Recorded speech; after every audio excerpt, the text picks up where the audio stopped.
C'était écrit d'avance, la vice-présidence, étape inévitable pour la directrice régionale d'ONU Femmes en visite au Bénin.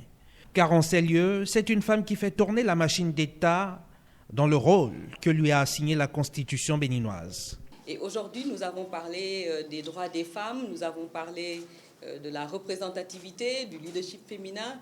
Nous avons aussi parlé des questions de ressources et du rôle des parlementaires, du rôle de son bureau, donc tout ce que ONU Femmes essaie de faire au niveau du Bénin. La représentativité des femmes dans les institutions en charge de la gestion publique, clou d'une audience avec une ancienne parlementaire.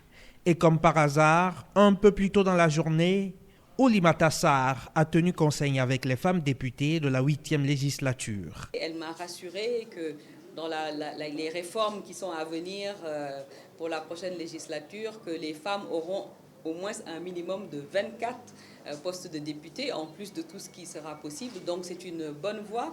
Nous avons des ambitions pour le Bénin. On aimerait que le Bénin puisse avoir une Assemblée nationale paritaire. Pourquoi pas un gouvernement paritaire? Une Assemblée nationale, voire un gouvernement paritaire au Bénin, tout le sens de cette visite est là.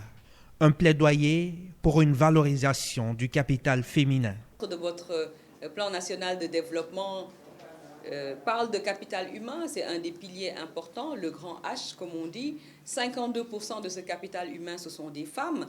Donc aujourd'hui, si nous libérons le potentiel de la femme béninoise, nous serons en mesure d'avoir des taux de croissance de 2 chiffres. Nous sommes convaincus que l'émergence est une femme.